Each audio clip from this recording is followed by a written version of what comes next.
Sister. It's a 2-floor house, a mother-daughter house, meaning it has 2 kitchens. My sister takes the downstairs, I take the upstairs. My sister isn't home a lot because she often stays with her boyfriend who lives 20 miles away. Like I said, I'm 30. I shouldn't let being home alone ever freak me out. But, admittedly, sometimes it does. This happened on a night that I was home alone in my living room watching a scary movie.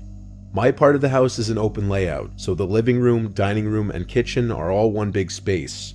My couch is in the middle of the space, so as I watch TV on the couch, my back is to a large part of the room behind me.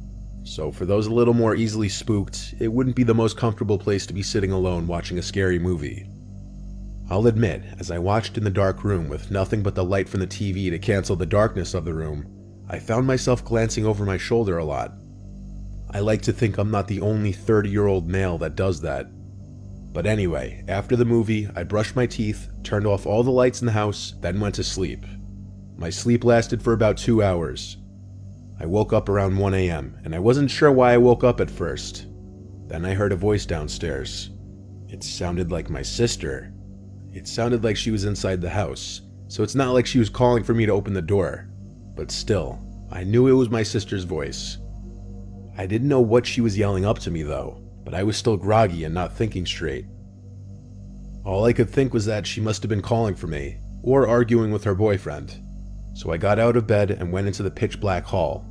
I turned on the hallway lights and then made my way through the living room and heard my sister's voice again from downstairs.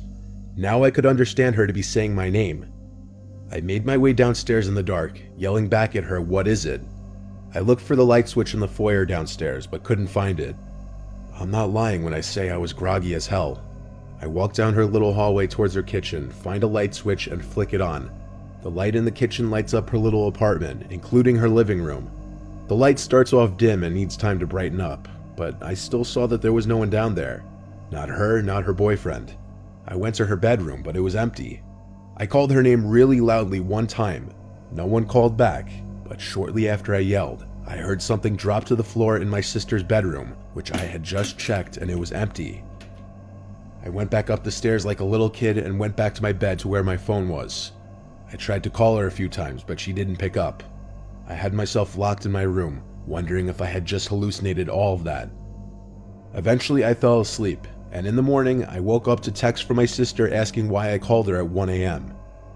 I asked her if she was home last night, and she told me no, she was currently staying at her boyfriend's house.